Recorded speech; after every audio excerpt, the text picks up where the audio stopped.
Boa noite a todos.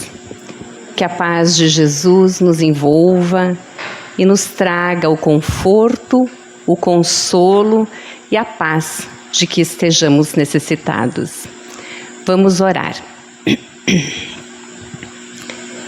Divino amigo Jesus, nesta noite em que nos encontramos mais uma vez juntos em Teu nome, pedimos a Ti e aos amigos espirituais aqui presentes, trabalhadores desta seara de luz, que nesta oportunidade possam direcionar a cada um de nós fluidos de paz, de esperança, de alegria de viver, de equilíbrio emocional. Que nós possamos nesta noite, comungando com a espiritualidade superior, apreendermos um pouquinho daquilo que aqui for dito e que possamos traduzir estes conhecimentos em matéria prática para a nossa vida cotidiana. Que possam os mentores amigos permanecerem conosco e que hoje à noite, quando fizermos o descanso justo e necessário, que eles possam nos conduzir às paragens de luz no plano maior, para que lá todos nós juntos possamos continuar este aprendizado do Evangelho de Jesus. Que o Senhor seja conosco, é o que pedimos e é pelo que já agradecemos. O tema da nossa palestra hoje é a voz de Deus na tempestade. E esse tema surgiu porque nós assistíamos uma palestra de Adeilson Salles.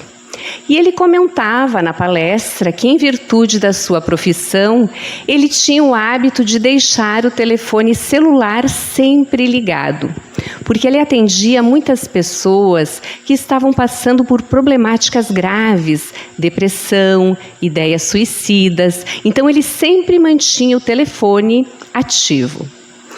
Certa madrugada, por volta das 4 horas da manhã, ele viu que entrou uma mensagem no celular. Imaginando que pudesse ser um dos seus pacientes, ele foi olhar. Só que não era. Era, na verdade, uma companheira espírita. E ela, então, dizia na mensagem das dores e dos sofrimentos que ela estava vivendo naquele momento. Naquele dia, ela havia descoberto um câncer e estava extremamente preocupada, nervosa e apreensiva. E então ele ponderou algo que me fez refletir bastante.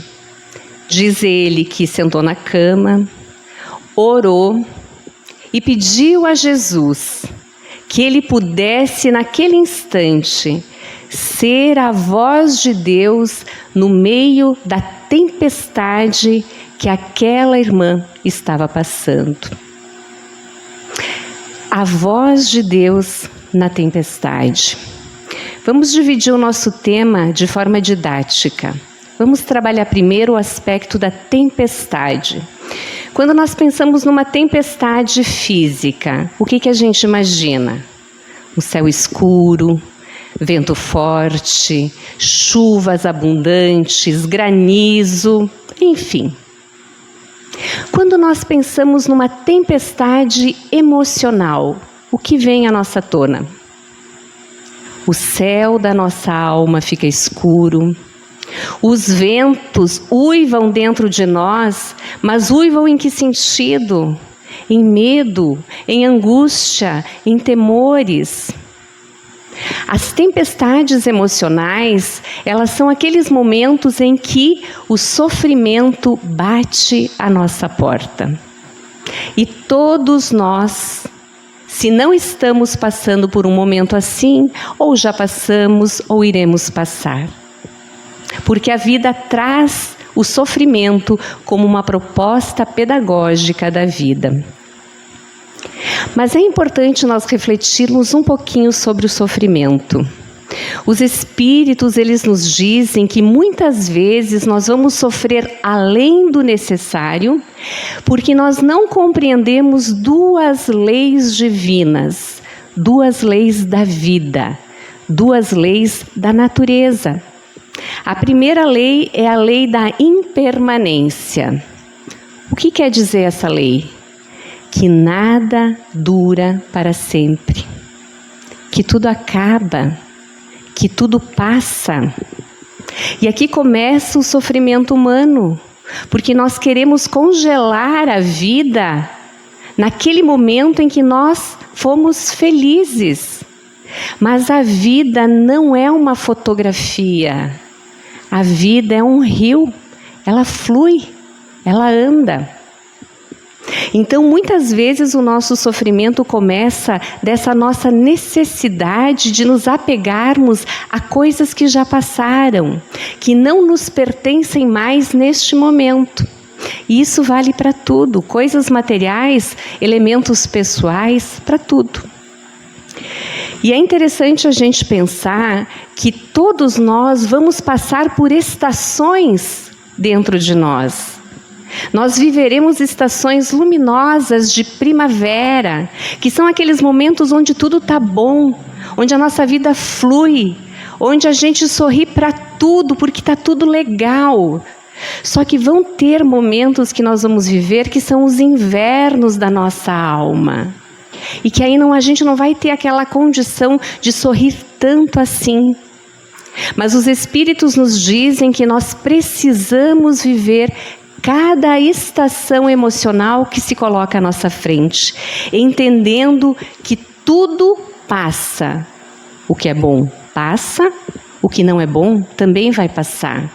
E que este sofrimento que nós estamos sendo convidados a sentir, ele vai passar e ele faz parte de um processo pedagógico e terapêutico para as nossas almas.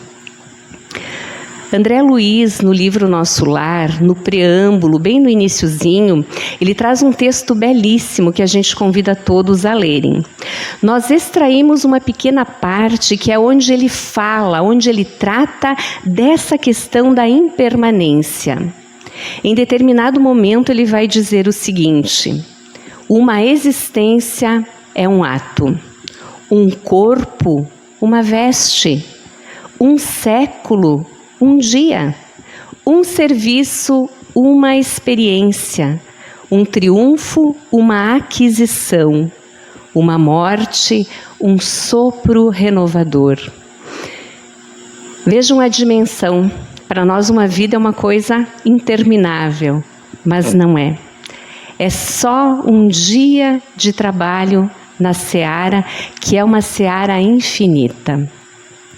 Então, a primeira lei que a gente precisa compreender é justamente essa, a impermanência. Nada dura para sempre. Se nós nos olharmos no espelho, nós não somos a mesma pessoa de 1 ano atrás, de 2 anos atrás, nem de 5 dias atrás, não é? O nosso corpo físico se modificou, mas as nossas disposições também estão se modificando. A segunda lei que a gente tem um pouquinho de dificuldade de compreender e que também muitas vezes poderia atenuar os sofrimentos aqui na Terra é a lei de causa e efeito. O que diz a lei de causa e efeito? O que é a lei de causa e efeito? É o fio invisível que costura os nossos destinos.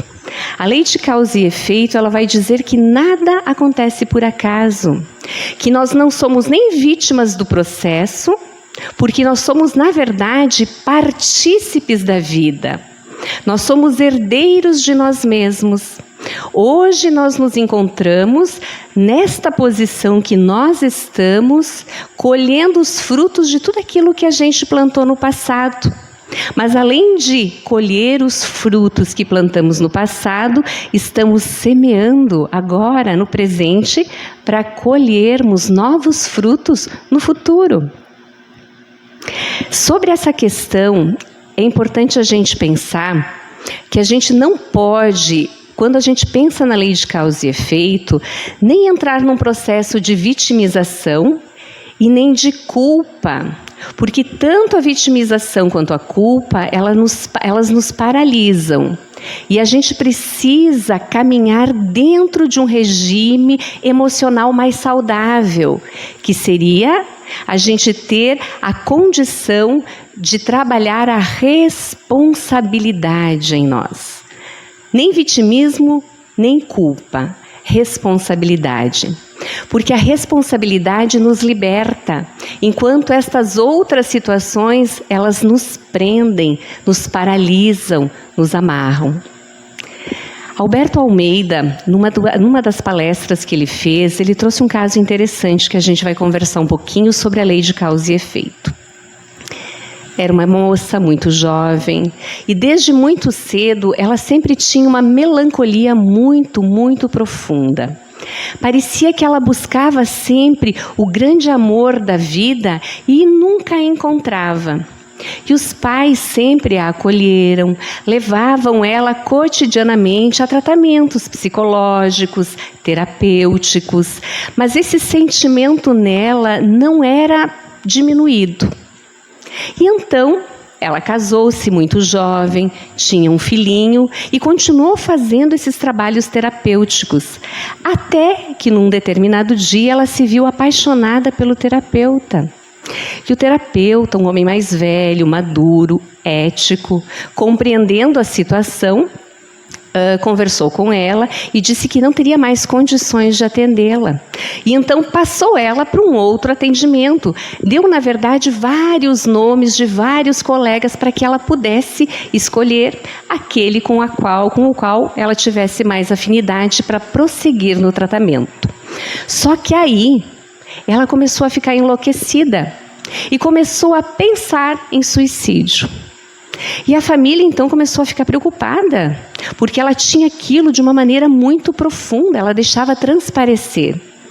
E o que aconteceu?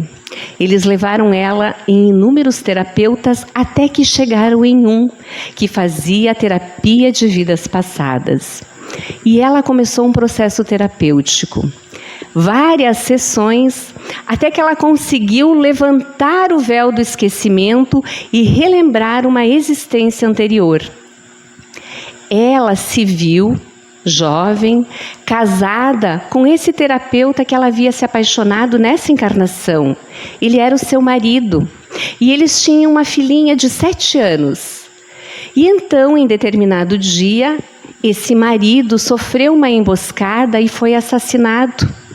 E eles se amavam muito e ela ficou profundamente enlouquecida de dor. E então, durante o velório, ela viu o marido no caixão, mas ela conseguia perceber ele fora do caixão, vivo, dizendo para ela: amor, você é o amor da minha vida, eu vou te amar eternamente.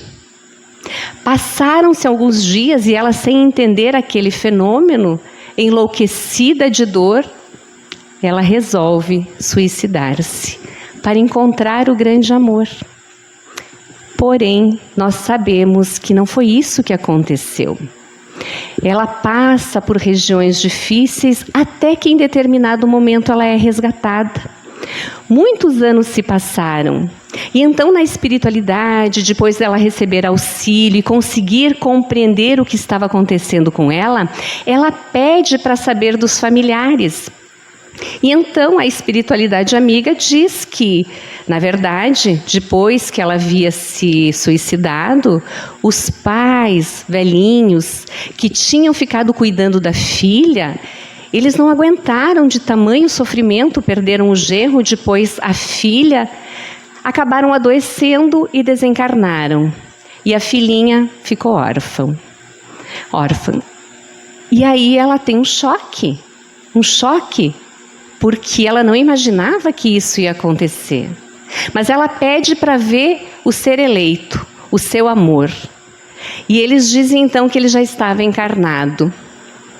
Mas eles levam ela para ver ele encarnado. descem até a terra junto com ela, e ele devia estar mais ou menos na faixa dos 17, 18 anos de idade. Naquela fase que começam os arroubos afetivos, os namoros, e ela acaba vendo ele enamorado por uma outra pessoa. E novamente fica enlouquecida de dor, porque ela acreditava que aquele amor era para sempre, seria eterno. E então eles levam ela para a espiritualidade, reorganizam-a de novo e percebem que não há outra forma a não ser mandá-la de volta para o corpo, para que ela possa viver no esquecimento e ir acalmando esse sentimento de possessividade, de amor. E aí a gente tem ela aqui, muito jovenzinha, sempre nesse afã de encontrar o seu grande amor. Quando ela se dá conta daquilo que ela viveu, ela percebe que ela precisa virar a chave. Ela não pode mais querer viver o passado, porque o passado não é para ser vivido no presente. Ela começa então a ressignificar a sua vida. Ela ressignifica o seu matrimônio, compreendendo que aquele companheiro que a vida tinha trazido para ela naquela encarnação era o companheiro ideal da sua vida. Ressignifica a maternidade e trabalha em favor daquela criança de uma maneira muito mais profunda e espiritual. Ressignifica a sua postura no mundo. Vai até uma casa espírita, se filia às fontes de trabalho e começa a trabalhar na área da assistência social junto a famílias em dificuldade. Vejam que coisa mais importante. Isso significa dizer que a gente precisa saber o que a gente fez na vida passada para a gente ressignificar? Não. Nós somos convidados hoje a ressignificarmos a nossa vida, porque nós nos encontramos hoje no melhor momento para fazermos as coisas de maneira diferente. Não precisamos mais viver os dramas do passado.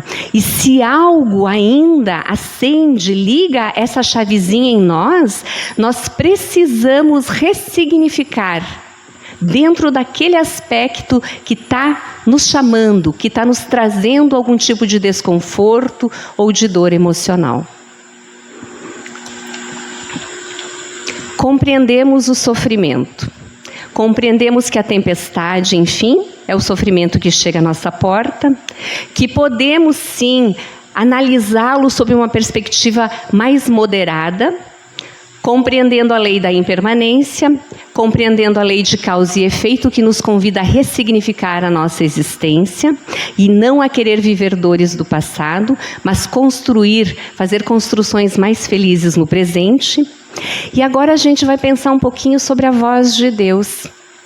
Nós vimos no início da nossa fala que o Adenilson, ele fez isso, ele fez uma prece e buscou ele ser a voz de Deus no meio da tempestade que aquela irmã estava vivendo. Como que a voz de Deus se manifesta no mundo? Através das vozes humanas, através das vozes dos nossos companheiros.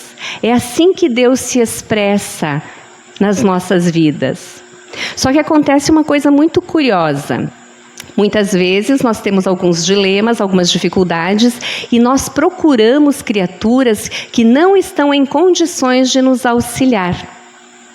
Há uma historinha que ela é mais pitoresca, mas ela fala de um turista que estava visitando a Índia. E ele estava no carro, andando numa estrada, mas ele estava um pouco perdido. E então ele avista um transeunte, para o carro e pede àquele indiano: Senhor, essa estrada vai para Nova Delhi? O indiano dá de ombros e diz: não sei. Daí ele fez assim: será que essa estrada então vai até Agar? O indiano novamente dá de ombros e diz: não sei. E o turista fica indignado. Diz: meu Deus, você não sabe nada? E aí o indiano diz: realmente, eu não sei de nada, mas não sou eu que estou perdido. Às vezes nós estamos perdidos e nós queremos que outras criaturas nos tragam as respostas. E às vezes vão nos trazer respostas. Elas vão nos dizer assim: não, rode a baiana, não leve desaforo para casa. E outro dia eu estava assistindo um podcast, achei muito interessante, porque eu só passei e deu exatamente essa parte de um homem que dizia que o pai dele havia ensinado ele e os filhos sobre essa questão de não levar desaforo para casa. Ele disse assim: meus filhos, sempre que vocês receberem desaforo fora de casa, tragam para casa. Não resolvam desaforos fora de casa, porque o melhor lugar para a gente colocar luz num desaforo é o cantinho do lar. É onde há amor entre as criaturas e a gente pode projetar luz sobre aquela problemática. Se nós olharmos as redes sociais hoje, quantos casos a gente vai ver de criaturas que se desentenderam no trânsito, se desentenderam dentro de casa, se desentenderam por qualquer coisa minúscula, não levaram desaforo para casa e acabou em morte, acabou em desgraça, em desespero, em desequilíbrio. Dica do dia: levem desaforo para casa e converse com os seus pares, com os seus amores, com os seus afetos e resolvam isso no lar. Muito bem, então nós vamos percebendo que para ouvir a voz de Deus, a gente precisa saber buscar as fontes. Esse é um ponto importante. Só que às vezes a gente não está em condições de ouvir a voz de Deus. Vamos fazer uma analogia simples. Quando a gente tem um problema auditivo no nosso corpo físico, por exemplo, quando cria aquele cerume que faz aquele tampão no nosso ouvido, qual é o procedimento que nos é indicado? Nós devemos procurar um especialista, não é? Geralmente nos dizem que a gente procure um otorrino. Por quê? Porque ele vai fazer uma lavagem otológica e vai tirar aquele tampão e a gente vai conseguir ouvir melhor. Traduzindo isso para o campo espiritual, quando a gente não consegue ouvir a voz de Deus, o que a gente tem que fazer? Qual especialista que a gente precisa procurar? Jesus. Jesus é o grande médico das almas, o grande especialista. E não sou eu que digo isso, foi ele que disse: vinde a mim todos vós que estáis cansados e sobrecarregados, que eu vos aliviarei, porque o meu jugo é leve, o meu fardo é suave. Precisamos aprender a procurar o especialista das nossas almas quando nós precisamos ouvir a voz de Deus. E qual é a ferramenta que a gente vai usar para essa limpeza? Nos conectarmos com o Cristo através da prece, da oração. Porque a oração, ela tem esse condão. A oração, ela é capaz de liberar as respostas dos céus. Vejam que coisa gigante.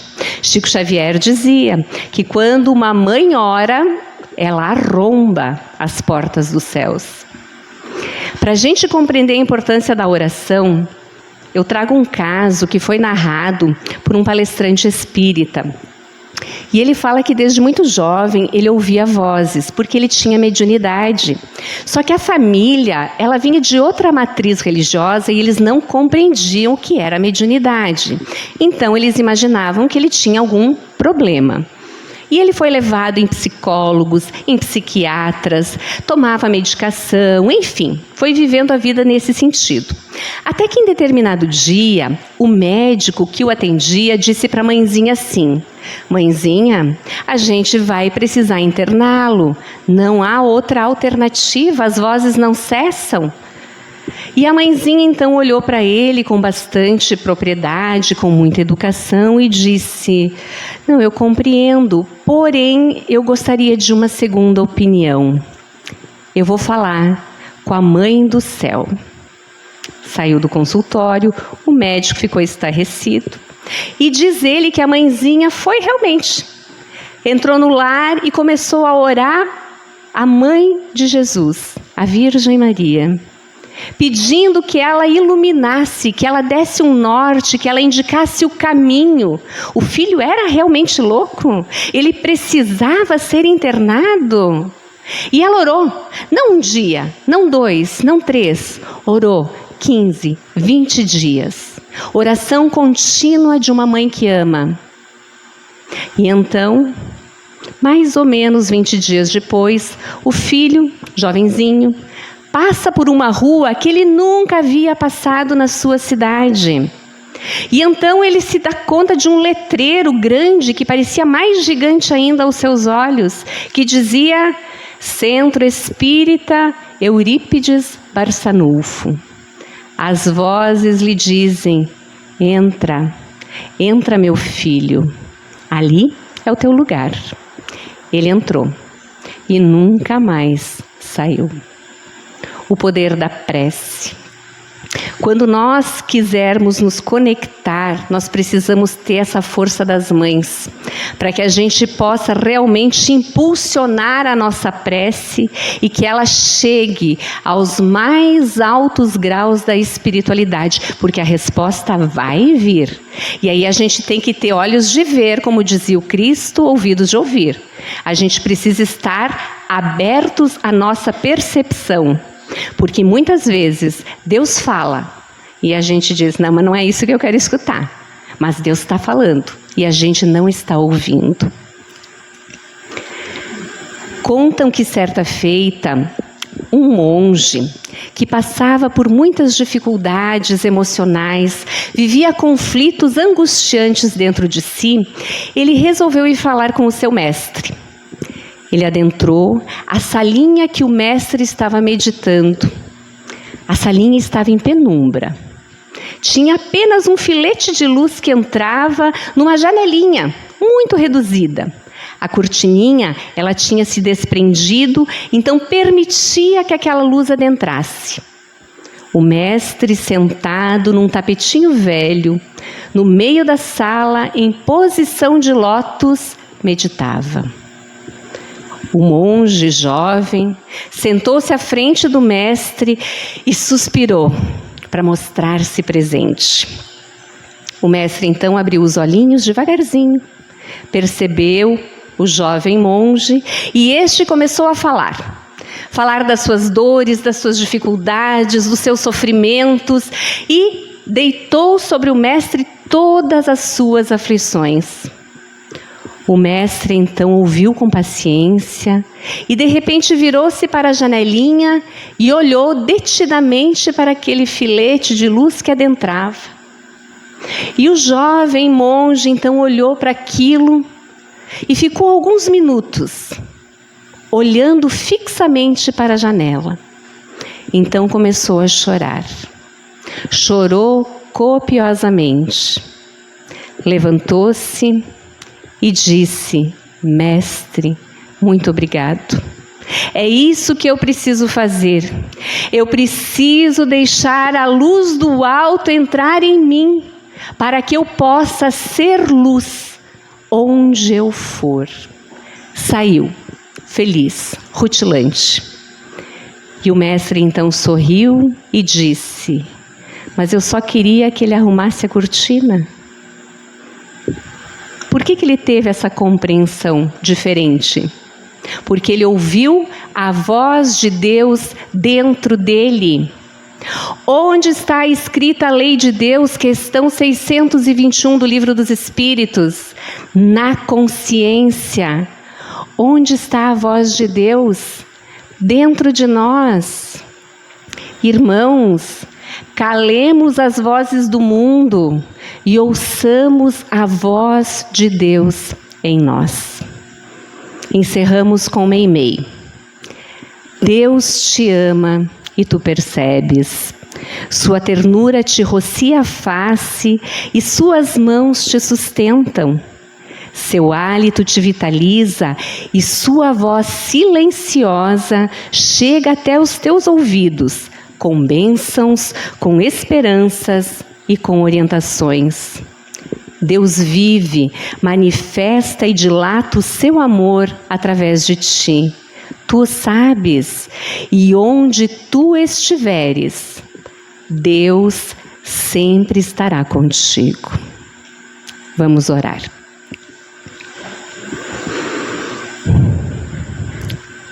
Divino amigo Jesus, neste dia que evocamos a presença de Deus em nós e que nos recordamos da nossa gênese divina, nós dobramos a nossa alma ao nosso Criador, agradecidos pela confiança a que Ele nos dedica, a todos nós. Agradecidos pelo amparo que nunca nos falta, mesmo quando a tempestade dilacera o nosso mundo íntimo. Divino amigo, graças rendemos aos céus que olham por nós, que oram por nós, que velam por nós, que nos sustentam nos nossos momentos de queda e que nos amparam quando estamos prestes à deserção. Que possamos, Divino amigo, contando com a tua presença de luz, mantermos sempre essa disposição de acreditarmos na vida presente, na vida futura que nos aguarda. Que possamos manter firmes esse amor por ti e esse amor por Deus, que tudo fez de belo para cada um de nós. Divino amigo, tu que é o condutor de nossas vidas, permita-nos sempre estarmos na tua presença, para que possamos nessa encarnação galgarmos uma escada mais luminosa junto à nossa evolução. Que possamos, nesta noite feliz, em que comungamos com essas energias espirituais elevadas, que elas possam ser também direcionadas a todos aqueles que amamos, que estão nos nossos lares, que estão em outras cidades, que estão já no plano espiritual, que sejam todos abraçados, que sintam o nosso carinho, a nossa presença, que recebam o nosso eu te amo e que permaneçam sendo felizes onde quer que se encontrem. Te agradecemos, Senhor, por esse dia feliz e te pedimos que possamos amanhã novamente despertarmos no corpo físico, porém que estejamos numa condição vibratória um pouco mais elevada para podermos ver Deus agindo em nosso favor. Que Jesus nos abençoe, é o que pedimos e é também pelo que já agradecemos. Que assim seja.